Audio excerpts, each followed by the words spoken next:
वक्रतुंड महाकाय सूर्यकोटी समप्रभ निर्विघ्नं कुरु मे देवो सर्वकार्येषु सर्वदा. पुंडलीक वरदारी विठ्ठल श्री ज्ञानदेव तुकाराम पंढरीनाथ भगवान की जय. माऊली ज्ञानेश्वर महाराज की जय. जगद्गुरु संत तुकाराम महाराज की जय. सब संतन की जय. माऊली महावैष्णव ज्ञानोबारायांच्या परमश्रेष्ठ अशा ज्ञानेश्वरी ग्रंथाचं चिंतन करत आपण 263 क्रमांकाच्या ओव्या आणि 47व्या क्रमांकाच्या श्लोकापर्यंत आलो आहोत, ज्याच्यामध्ये भगवान श्रीकृष्ण परमात्मा म्हणतायत, कर्मण्येवाधिकारस्ते मा फलेषु कदाचन मा कर्मफल हेतुर्भूर भूर्मा ते संगोस्त्व कर्मणी. अर्थात कर्माच्याच ठिकाणी तुझा अधिकार आहे. कर्मफलाची इच्छा तुला होता कामा नये. म्हणजे कर्मफलाची इच्छा तू कधीही धरू नकोस किंवा अकर्माच्या म्हणजे कर्म न करण्याविषयी तुझा आग्रह नसावा. कर्म का करावं, कर्माचा त्याग का टाळावा, अशा काही महत्वाच्या विषयावर भगवंत आज आपल्याशी हितगुज साधताना दिसतायत. कर्म करावं, कर्मापासून पलायन करू नये, कर्म मनपूर्वक करावं, पण कर्माची कोणतीही फलेच्छा, कर्मापासून काहीही मिळावं अशी इच्छा मनामध्ये बाळगू नये, असा इथं उपदेश भगवंत करताना दिसतायत. असं भगवंत का सांगतायत? कारण समग्र गीतेमध्ये सगळ्यात आग्रहाने देवानं जर कोणता विषय सांगितला असेल तर तो कर्म सिद्धांत आहे. कर्माबद्दलच सगळी गीता विवेचन करताना दिसते. गीतेचा मुख्य विषय जो आहे तो कर्म मार्ग प्रस्थापित करणं, प्रतिष्ठित करणं, हा मुख्य विषय आहे श्रीमद भगवद्गीतेचा. म्हणून हा श्लोक आपण थोडासा नीट समजून घेतला पाहिजे. कारण हा श्लोक अनेक लोकांनी वेगवेगळ्या अर्थाने वेगवेगळ्या संदर्भामध्ये वापरलेला आहे. अनेक चित्रपटांच्या सुरुवातीला सुद्धा तुम्हाला हा श्लोक ऐकायला मिळेल. बऱ्याच प्रोडक्शन हाऊसचं ब्रीद वाक्य म्हणून तुम्ही श्लोक ऐकला असेल. अनेक जण व्याख्यानामध्ये, प्रवचनामध्ये, लिखाणामध्ये, लेखामध्ये, ग्रंथामध्ये या श्लोकाचा आवर्जून उल्लेख करताना दिसत आहेत. असं कोणतं रहस्य या श्लोकामध्ये दडलंय ते आज आपल्याला थोडंसं नीट समजून घ्यावं लागेल. या श्लोकामधून भगवंताला हे सांगायचं आहे की अर्जुना, तुझा अधिकार कर्म करण्यामध्ये आहे, कर्माच्या फळामध्ये तुझा अधिकार नाही. याची काही महत्वाची कारण आहेत. कर्म करणं हे आपल्या हातात आहे, कर्माचं फल हे आपल्या हातात नाहीये. मी काय करावं, काय करू नये, मी एखादं कार्य करतोय तर ते कसं करावं, कसं करू नये, मी एखादं कार्य करतोय तर त्या कार्याची फलेच्छा मी मनात बाळगावी की नाही, या सगळ्या गोष्टीचं स्वातंत्र्य आपल्याजवळ आहे. पण आपण इच्छिलेलं कर्म आणि त्या कर्माप्रमाणे मिळणारं फळ याची आपण इच्छा केलेली आहे, ते तसंच आपल्याला मिळेल याची खात्री नाही. कारण कर्म करणं आपल्या हातात आहे, पण त्या कर्माचं फळ देणं आपल्या हातात नाही, ते नियतीच्या हातात आहे. कर्म का करायचं याचं सूत्र नीट समजून घेतलं तर भगवंत असं का सांगतायत ते आपल्याला नीट समजेल. कर्म यासाठी करायचं की भगवंताच्या मनातल्या इच्छा किंवा भगवंताच्या मनातली एक इच्छा पूर्ण करण्यासाठी आपला हातभार म्हणून आपल्याला कर्म करायचंय. एखाद्या मोठ्या धार्मिक कार्यात आपण आपला वाटा देतो, पण आपण जेव्हा तो वाटा देतो तेव्हा त्या वाट्याची काही अपेक्षा आपण करत नाही. आपला वाटा जर मोठा असेल तर एखाद्या वेळी त्या वाट्यातून अपेक्षा करणं योग्य आहे. पण जेव्हा आपला वाटाच अतिशय क्षुद्र आहे, अशा वेळी आपण अपेक्षा का ठेवावी, हा एक महत्वाचा मुद्दा या संदर्भात लक्षात ठेवायचा. एखादा मोठा महायज्ञ आहे आणि त्या महायज्ञामध्ये आपण एखाद्या रुपयाची देणगी दिलेली आहे अशी कल्पना करा. लाखो किंवा करोडो रुपयाचं ते धार्मिक कार्य आहे. सप्ताह असेल, एखाद्या मंदिराचं बांधकाम असेल किंवा काही असो, एखादं मोठं धार्मिक काम की ज्याच्यामध्ये करोडो रुपये खर्च होणार आहेत, त्याच्यात तुम्ही एखाद्या रुपयाचं दान दिलंय, तर त्या 1 रुपयाच्या दानाच्या मोबदल्यात तुम्ही काहीतरी अपेक्षा ठेवणं अयोग्य की योग्य? तर तुम्हाला उत्तर मिळेल की अयोग्य. कारण खूप मोठा असा तो कार्यक्रम आहे, त्याच्यामध्ये आपला जो वाटा आहे तो अतिशय क्षुद्र असा आहे, क्षुल्लक असा आहे, नगण्य असा आहे. मग एवढ्या मोठ्या कार्यक्रमात आपण थोडंसं योगदान देऊन जर अपेक्षा ठेवायला लागलो तर आपण दिलेल्या त्या योगदानाला आणखी कमी केल्यासारखं होईल. म्हणूनही कर्माच्या फळाची अपेक्षा करायची नाही. कारण विश्वनियंत्यानं ही सगळी सृष्टी नियमितपणे चालावी यासाठी सगळ्यांवर जबाबदाऱ्या दिलेल्या आहेत. अशी जबाबदारी पार पाडणारी अनेक मोठमोठी लोक याच्यामध्ये आहेत. सूर्य आहे, चंद्र आहे, समुद्र आहे, पृथ्वी आहे, हवा आहे, अग्नी आहे, वायू आहे, जमीन आहे, आकाश आहे. ही सगळी मोठमोठी लोक ईश्वरानं घालून दिलेल्या या कर्तव्य कर्म्यामध्ये आपली आहुती देत आहेत, आपलं योगदान देत आहेत. ज्या महत्वाच्या मोठ्या कामामध्ये ही मोठमोठी लोक योगदान देत आहेत त्याच्यामध्ये मी पण काहीतरी योगदान देतोय. आणि ही मोठमोठी लोक कोणत्याही प्रकारची अपेक्षा करत नाहीयेत. सूर्य अपेक्षा करत नाहीयेत, तो तर जन्मल्यापासून आतापर्यंत नियमाप्रमाणे जळत आहे, एकाच ठिकाणी थांबून जळत आहे, सारखा जळतोय. पण देवा मी तू सांगितलंय म्हणून जळतोय, सगळ्यांना प्रकाश देतोय, झाडांना वाढवण्यासाठी आवश्यक ते द्रव्य देतोय, सजीवांना वाढण्यासाठी, त्यांच्या हाडांच्या वाढीसाठी आवश्यक ते सगळं मी पुरवतोय, असा अहंकार कधी सूर्य बाळगत नाही. सूर्यानं कधी आपलं काम देवाकडे पोहोचवलं नाही की देवा एवढं मी काम केले तर मला त्याचा काहीतरी मोबदला मिळाला पाहिजे, अशी सूर्यानंही कधी अपेक्षा ठेवलेली नाही. समुद्र ही नेमक्या वेळेला भरती येते, त्याला नेमक्या वेळेला ओहटी येते. आपली घालून दिलेली मर्यादा सूर्यही कधी पार करत नाही. त्याच्या आश्रयाला आलेल्या प्रत्येकाला तो आधार देतो. मोठमोठ्या गोष्टी स्वतःमध्ये दडवून ठेवतो तरी शांत आणि संयमी असतो. अनेक लोकांचं जगणं समुद्रावर अवलंबून आहे, तरी समुद्रही कधी त्याची अपेक्षा करत नाही. वारा तर सगळ्या सजीवांना जगवतो, पण तोही कधी अपेक्षा करत नाही. अग्नी त्याचं काम करतो, अनेक वर्षापासून त्याने ते काम केलंय, करतोय. पृथ्वी आपलं काम करते, जन्मल्यापासून आतापर्यंत स्वतःभोवती फिरत फिरत सूर्याभोवती फिरते, सजीवांना वाढवते, सजीवांना जगवते, सगळ्यांना आधार देते. पण पृथ्वीनंही कधी आपल्या कर्माचा मोबदला, आपल्या कर्माच्या फळाची इच्छा कधी केलेली नाही.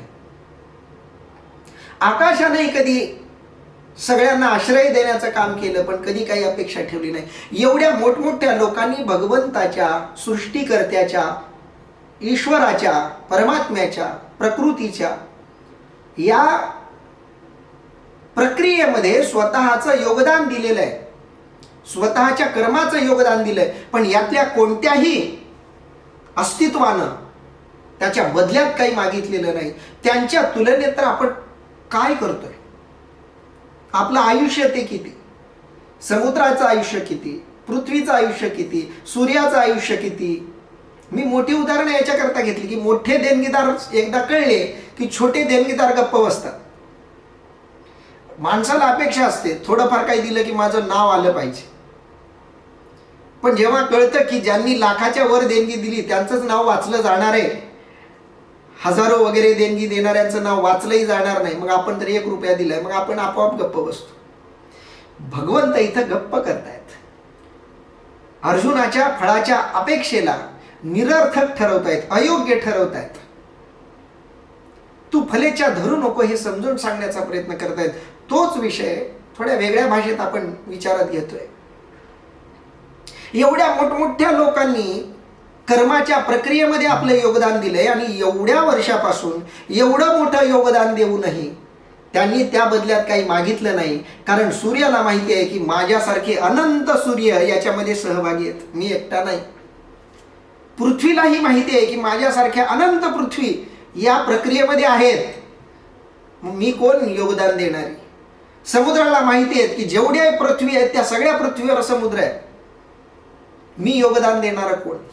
वायूलाही माहिती आहे की माझं अस्तित्व अनेक ठिकाणी आहे, या सगळ्या पृथ्वीवरच्या वायुमंडलानं काहीतरी योगदान या सृष्टीमध्ये दिलंय, मी कोण आहे. तेच स्वतःला क्षुद्र समजतायत, तर त्या पृथ्वीवर आपण राहणारे किती नगण्य होते याची नुसती कल्पना करा. मग एवढ्या मोठ्या लोकांनी योगदान देऊन काही अपेक्षा ठेवली नाही, तर मग आपण अपेक्षा का ठेवायची. हेही एक कारण आहे. तुम्ही कर्म करा, पण कर्माच्या फळाची अपेक्षा ठेवू नका. कारण आपण कर्म करतोय म्हणजे विशेष काही करतोय असं नाही. आणि आपण दुसरा एक मुद्दा आहे, आपण काहीच नाही केलं तरी काहीतरी करतोच. कर्म करण्याशिवाय आपल्याकडे पर्यायही नाही. एखाद्या माणसाला विचारलं की तू काय करतोयस, तर तो म्हणेल मी एखादं काम करतोय. पण एखाद्या माणसाला तुम्ही म्हणा की तू कोणतंच काम करू नको, फक्त बसून राहा, तर नुसतं बसून राहणं हे सुद्धा काम आहे. नुसतं बसून राहण्याचाही तुम्हाला पगार मिळू शकतो, पण नुसत्या बसण्याचाही तुम्ही एखाद्या दिवशी मोबदला मागा. कारण काहीच नाही केलं तर माणूस काहीतरी करतो. काहीच करत नाही असं फक्त मेलेलं प्रेत म्हणू शकतं. मेलेला माणूस फक्त काहीच करत नाही. जो माणूस जिवंत आहे तो किमान श्वासोच्छवास तरी घेतो. कर्म कुणालाच चुकलेलं नाही. म्हणून मी केलेल्या कर्माचं फळ मागतोय असं जर तुम्ही म्हणत असाल, तर तुम्ही कर्म केल्याशिवाय दुसरं काय करू शकता. कर्म केल्याशिवाय तुमच्याकडे दुसरा पर्यायच नाहीये. कर्म हाच एक पर्याय आहे, आणि ज्याच्याकडे दुसरा पर्याय नसतो त्यानं त्याचा मोबदला घ्यायचा नसतो, मागायचा नसतो. तुम्ही श्वास घेता, श्वासोच्छवासाचा मोबदला तुम्ही कुणाला देत नाही, कुणाकडून घेत नाही, कारण त्याच्याशिवाय तुम्हाला पर्याय नाही. ते होतच राहणार आहे, आणि जी गोष्ट सहज स्वाभाविकपणे होत राहणार आहे त्याचा काय मोबदला मागायचा. हेही कारण आहे तुम्ही केलेल्या कर्माचा मोबदला मागायचा नाही. तिसरं महत्वाचं कारण आहे तुम्ही कर्माचा मोबदला न मागण्यामागचं, की आपल्या हातात कर्म करणं आहे, फळ देणं आपल्या हातात नाही. आपण खूप क्षुद्र आहेत, आपल्या मर्यादा क्षुद्र आहेत, आपली ताकद, आपलं सामर्थ्य क्षुद्र आहे, नगण्य आहे, अतिशय कमी आहे. म्हणून आपण फक्त कर्म करावं, आणि या कर्माचं फळ देणारा जो आहे तो खूप मोठा आहे, खूप मोठा, खूप व्यापक, सगळं जाणणारा तो आहे, आणि तो त्याच्या परीनं सगळं तुम्हाला देणारच आहे.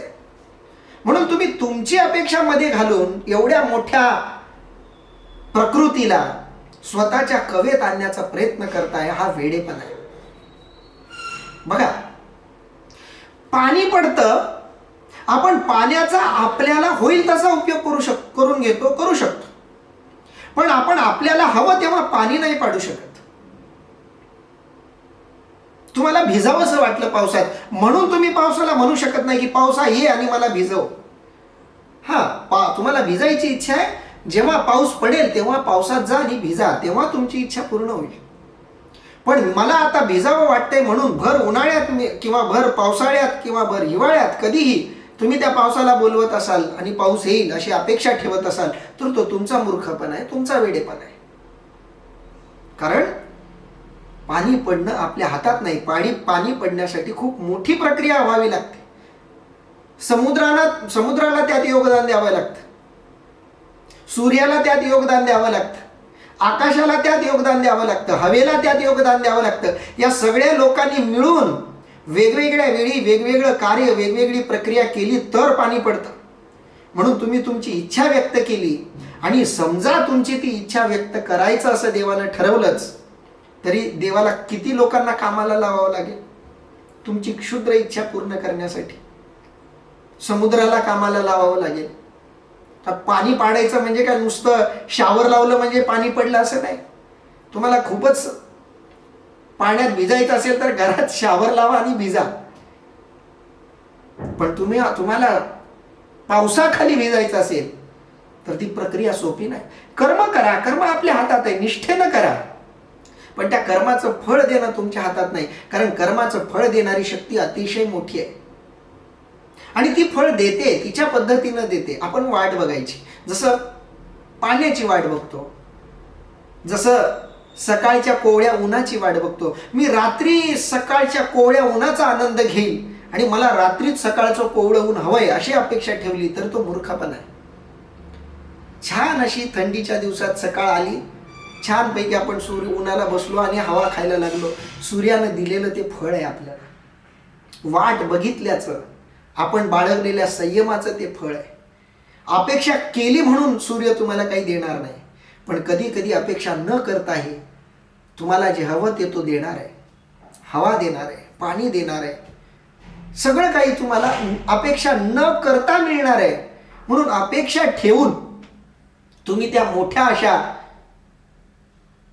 ईश्वराच्या नियंता असलेल्या प्रकृतीमध्ये हस्तक्षेप करू नका आणि म्हणूनही फळाची अपेक्षा करू नका.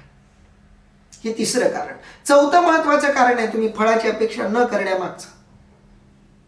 कर्म करणं आज आहे आणि फळ उद्या मिळणार आहे, म्हणजे फळ भविष्य काळात आहे.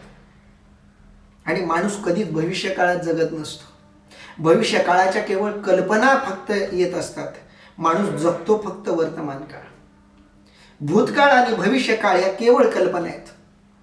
भूतकाळ म्हणजे होऊन गेलेल्या गोष्टींची कल्पना, आठवणी, आणि भविष्य काळ म्हणजे होणाऱ्या गोष्टींच्या कल्पना आणि आठवणी. हातात असतो तो फक्त वर्तमान काळ. वर्तमान काळात कर्म घडतं. म्हणून तुम्ही वर्तमान काळावर लक्ष केंद्रित करा. तुम्ही भविष्यावर लक्ष केंद्रित केलं की तुमचा वर्तमान काळ गळून जातो, निघून जातो, सटकून जातो, सरकून जातो. एक खूप सुंदर एका तत्वज्ञानं सांगितलेले एक शब्द आठवत आहेत. तो म्हणाला होता की जीवन जगण्याच्या तयारीतच आयुष्य कधी निघून गेलं, संपून गेलं कळलं नाही. आयुष्यभर आयुष्य जगण्याचीच तयारी करत राहिलो, पण त्या जगण्याच्या तयारीत जगायचंच विसरून गेलो. तुम्ही फळाची अपेक्षा ठेवत राहाल तर तुम्ही कर्म करण्याचंच विसरून जाल. म्हणून वर्तमान आपल्या हातात आहे, कर्म करणं आपल्या हातात आहे. कर्माचं फळ भविष्य काळात आहे. तुम्ही भविष्यावर लक्ष द्याल तर तुम्ही वर्तमानावर लक्ष देऊ शकणार नाही. म्हणून वर्तमानात जगा, वर्तमानाचा आनंद घ्या. वर्तमानात जे कर्म करताय ते मन लावून करा, निष्ठेनं करा. तुमचं भविष्य तुमचं चांगलं आणि उज्ज्वलच राहणार आहे. पण तुम्ही भविष्याचा विचार करून भविष्याबद्दल साशंक हो, मला माझ्या कर्माचं फळ मिळेल की नाही अशी शंका आणली तर तुम्ही कर्म नीट करणार नाही. एकदा तुम्हाला कळलं की मी एवढा शिकलोय, एवढा शिकतोय, या शिकण्याचा मला काही फायदा होईल की नाही अशी अपेक्षा ठेवून तुम्ही शिकत असाल तर तुम्ही तुमच्या शिक्षणाला कधीच न्याय देऊ शकणार नाही. मी काम करतोय, या काम करण्याचा मला काही उद्या मोबदला मिळेल की नाही, मला माझी स्वप्न हे काम पूर्ण करेल की नाही ही अपेक्षा ठेवून तुम्ही काम करत असाल तर तुम्ही आजच्याही कामाला न्याय देऊ शकणार नाही. आणि तुम्ही आजच्या कामाला नीट न्याय नाही दिला तर तुमचं भविष्यही तुम्हाला फळ देणार नाही. तुम्ही त्याची अपेक्षा ठेवली तरी आणि नाही ठेवली तरी.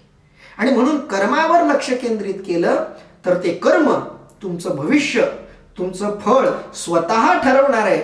म्हणून त्याची अपेक्षा करण्याची काही अपेक्षा नाही, गरजही नाही. आणि म्हणूनही तुम्ही जे कर्म करता त्या कर्माच्या फळाची तुम्हाला याही कारणाने अपेक्षा ठेवण्याची काही कारण नाही. आणखी एक महत्वाचं कारण आहे, कर्म करण्यासाठी लागणारी शक्ती आणि कर्माचं फळ मिळण्यासाठीची शक्ती, या दोन शक्तींमध्ये फरक आहे. कर्म करण्यासाठी आपली शक्ती पुरेशी आहे, पण कर्माचं फळ देण्यासाठी आपली शक्ती पुरेशी नाहीये. कर्माचं फळ देण्याची आपली कुवत नाहीये.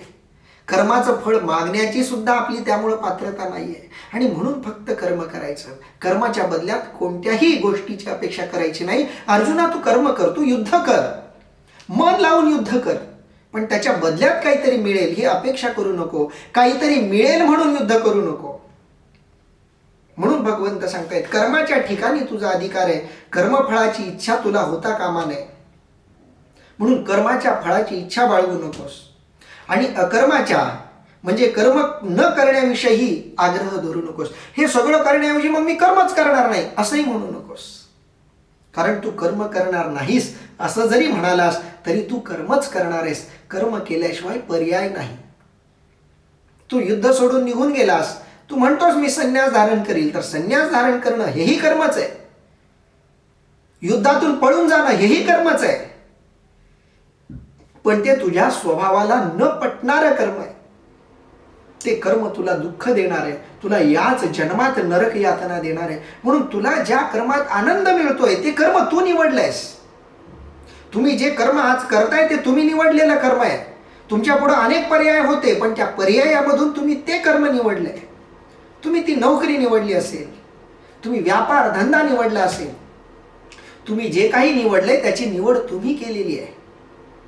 आणि म्हणून तुम्हीच निवडलेलं कर्म आता तुम्ही त्यागण्याचा विचार करू नका, हे अर्जुनाला भगवंत सांगतायत. याचं माऊली काय विवेचन करतायत बघूया. म्हणून ऐके पार्था याची परी पाहता तुझं उचित होय आता स्वकर्म हे. अर्थात म्हणून अर्जुन ऐक, या सर्व गोष्टींचा विचार केला असता तुला स्वकर्मच योग्य आहे.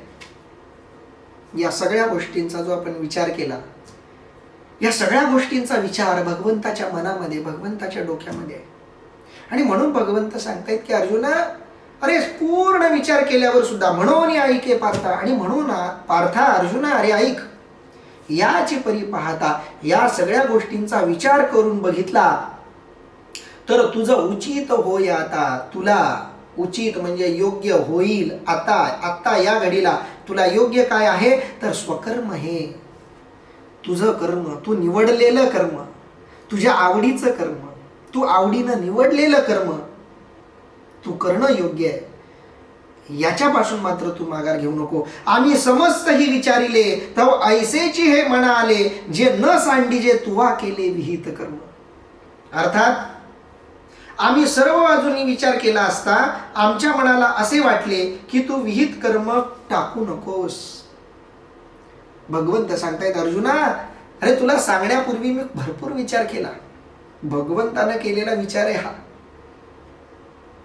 किती विचार केला असेल देवानं.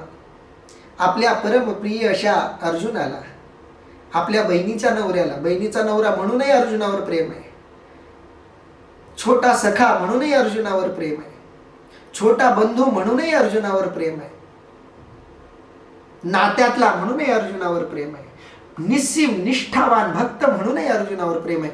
अर्जुनावर प्रेम करण्यासाठी देवाकडं आनंद भरपूर कारण आहेत. एवढं प्रेम ज्या अर्जुनावर आहे त्या अर्जुनाला उपाय सांगताना देवानं किती विचार केला असेल. आपण आपल्या माणूस जितक्या जवळचा तितका विचार करून त्याला निर्णय सांगत असतो, तितका विचार करून त्याला उपदेश करत असतो. जितका माणूस जिव्हाळ्याचा जवळचा तितका विचार करून आपण उत्तर देत असतो, तितका विचार करून मार्ग सांगत असतो. भगवंतानं अर्जुनाला सांगितलेला मार्ग किती विचार करून सांगितला असेल. आम्ही समस्त ही विचारिले.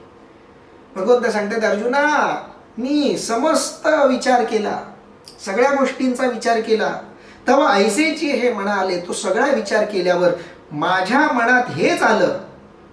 काय आलं? जे न सांडिजे तुवा आपुले विहित कर्म. शास्त्राज्ञेने प्राप्त झालेलं कर्म म्हणजे विहित कर्म. जे शास्त्राच्या आज्ञेनं तुला कर्म प्राप्त झालेलं आहे ते तू सांडू नको. आता आजच्या काळाच्या परिप्रेक्षामध्ये शास्त्रोक्त कर्म कोणतं? पूर्वीच्या काळामध्ये वर्णाश्रम व्यवस्था होती. ती वर्णाश्रम व्यवस्था निर्माण करण्यामागं ऋषी मुनींची काही एक मानसिकता होती. त्याचं चिंतन आपण मागं केलेलं आहे, त्यामुळे पुन्हा त्याच्यावर आपल्याला बोलायचं नाही. पण त्या ऋषी मुनींनी सांगून दिलेल्या कर्मामध्ये रममाण होणं हे त्या काळातलं विहित कर्म होतं. आजच्या काळाच्या परिप्रेक्षामध्ये विहित कर्माची व्याख्या बदललेली आहे. आजच्या काळातलं विहित कर्म कोणतं? शास्त्रानं तुम्हाला घालून दिलेलं कर्म कोणतं? तर तुम्ही आता ज्या देशामध्ये जगताय त्या देशानं जी राज्यघटना स्वीकारलेली आहे, जी एक आचारसंहिता, आचार परंपरा स्वीकारलेली आहे, त्या आचारसंहितेचं, त्या आचार विचार परंपरेचं अनुकरण करणं. ते करत असताना तुम्ही ज्या घराण्यात जन्माला आलेला आहात त्यातून तुमच्या ज्या काही आवडीनिवडी ठरलेल्या आहेत, घरातून परंपरेनं आलेल्या असोत किंवा तुमच्या व्यक्तिगत आवडीनिवडीतून जन्माला आलेल्या असोत, त्या आवडीनिवडीतून तुम्ही जे स्वतःचं कर्म ठरवलेलं आहे, स्वतःचा जो काही रोजगार ठरवलेला आहे, स्वतःचं रोजगाराचं जे साधन ठरवलेलं आहे ते तुम्ही प्रामाणिकपणे करा. मी नेहमी म्हणत असतो, बेरोजगाराचं प्रमाण वाढलंय असं खूप जण बोलतात. बेरोजगारीची समस्या सोडवण्याचा एकमेव मार्ग म्हणजे गीता. गीता ज्या तळमळीनं स्वकर्माचा आग्रह धरते, स्वधर्माचा आग्रह धरते, प्रत्येक जीवानं स्वकर्म स्वधर्म नीट ओळखून घेतलं, नीट पारखून घेतलं आणि ते करण्यात स्वतःला रमवलं, तर त्याला रोजगार मिळवण्यासाठी वेगळं काही करण्याची गरज नाही. बेरोजगार तोच असतो जो स्वतःचं स्वकर्म किंवा स्वधर्म याच्यापासून विचलित झालेला असतो. त्यालाच मी बेरोजगार असल्याची भावना येऊ शकते. जो चांगला चित्रकार आहे तो दुसरा रोजगार शोधणार नाही. जो चांगला गायक आहे तो नवीन रोजगार शोधणार नाही. जो चांगला इंजिनियर आहे तो वेगळा रोजगार शोधणार नाही. त्याला जे आतून आवडतंय ते तो करतो आणि आतून जे आवडतं ते करण्याचा मोबदला माणूस कधी अपेक्षित करत नाही. त्याची माणूस कधी अपेक्षा करत नाही. जे आतून आवडतं ते करण्याचा मोबदला माणूस अपेक्षा ठेवून मागत नाही. कारण ते करण्यातच त्याला त्या मोबदल्याच्या पलीकडचा आनंद मिळत असतो. तो आनंद शोधला पाहिजे, तो मिळवला पाहिजे, तो मिळवता आला पाहिजे. जर तो नीटपणे मिळवता आला तर बेरोजगारीची सुद्धा समस्या सुटू शकते. हा थोडा वेगळ्या पातळीवरचा विचार आहे. पण भगवंत सांगतात, अर्जुना आम्ही समस्त ही विचारिले तव ऐसेची हे म्हणा आले, जे न सांडीजे तुवा आपुले विहित कर्म. तू शास्त्राज्ञेनं घालून दिलेलं कर्म सोडू नकोस, तू आवडीनं निवडलेलं कर्म सोडू नकोस. परी कर्म फळी आस न करावी आणि कुकर्मी संगती न भावी, हे सत्क्रियाची आचरावी हे तू विण. अर्थात परंतु कर्मफलाची इच्छा धरू नकोस व निषिद्ध कर्माकडेही प्रवृत्ती होऊ देऊ नकोस. बघा, परी कर्मफळी आस न करावी. तू जे कर्म करतोयस त्या कर्माच्या फळाची आशा अपेक्षा तू ठेवू नकोस. खूप जण म्हणतात की भगवान श्रीकृष्ण परमात्मा असं सांगून लोकांना निष्क्रिय करतायत. लोकांची कर्मामधली प्रवृत्ती कशी काय होईल जर फळाचीच अपेक्षा ठेवली नाही तर. भगवंत असं म्हणत नाहीयेत की तू कर्म केल्यावर तुला त्याचं फळ मिळणार नाही. भगवंत तितक्याच आग्रहानं सांगतायत की तू केलेल्या कर्माचं फळ तुला निश्चितपणे मिळणार आहे, तुलाच मिळणार आहे. आणि जसं कर्म करणार आहेस तसंच फळ मिळणार आहे. फळ मिळणार आहे, फळ मिळणार नाही म्हणून अपेक्षा करू नकोस असं सांगणं वेगळं, आणि फळ मिळणारच आहे याची खात्री असून फळाची अपेक्षा करू नको असं सांगणं वेगळं. बऱ्याचदा तुम्ही जर एखाद्या राजकीय माणसाकडे गेलात तर ती राजकीय माणसं तुम्हाला असं म्हणतील की नाही नाही तुम्ही काम करत राहा, बघू ना तुमचं काम करायचा प्रयत्न करू, असं म्हणणं वेगळं. एखादा माणूस म्हणू शकतो तुम्ही माझ्याकडून काही अपेक्षाच करू नका, माझ्या भरोश्यावर राहू नका, असं म्हणणं वेगळं. माझ्याकडून काही अपेक्षा करू नका असं म्हणणं वेगळं. आणि मी करेल, तुम्ही निश्चिंत राहा, पण अपेक्षा ठेवून मी काही करणार नाही, अपेक्षा ठेवू नका, मला योग्य वाटलं तर मी करेल असं म्हणणं वेगळं. भगवंत असं म्हणत नाहीयेत की अर्जुना तू केलेल्या कर्माचं तुला फळ मिळणार नाही. तू केलेल्या कर्माचं तुला फळ मिळणारच आहे, तुझी इच्छा असो किंवा नसो. तुम्ही जे कर्म करताय त्या कर्माचं तुम्हाला फळ मिळणारच आहे, तुम्ही त्याची इच्छा करा किंवा न करा. दुसरा मुद्दा, तुम्ही जे कर्म करताय त्याच कर्माचं तुम्हाला फळ मिळणार आहे, वेगळं फळ मिळणार नाही. तुम्ही वेगळ्याची अपेक्षा करा किंवा त्याची अपेक्षा करा, फळ तुम्हाला तुमच्या कर्माप्रमाणेच मिळणार आहे. जेवढं कर्म करणार आहात तेवढंच फळ मिळणार आहे. हे सगळं ठरलंय, पुढच्या बाजूने येणारच आहे, कर्म फळ मिळणारच आहे. पण अपेक्षा ठेवली की तुमचं कर्म बाधित होणार आहे म्हणून कर्माच्या फळाची अपेक्षा ठेवायची नाहीये. एका वेगळ्या बाजूने हा विषय समजून घ्या. देणाऱ्याचे हात हजारो दुबळी माझी जोडी असं एका कवीनं म्हटलंय. ज्याचे देणाऱ्याचे हजारो हात आहेत त्याच्या पुढे तुम्ही झोळी पसरवताय आणि मागून मागून काय मागणार आहेत. अरे त्याचे 1000 हात आहेत, तुम्ही त्याच्याकडून एखाद्या 2 हाताने मागताय. एवढ्या व्यापक अशा माणसाकडे मागून मागून तुम्ही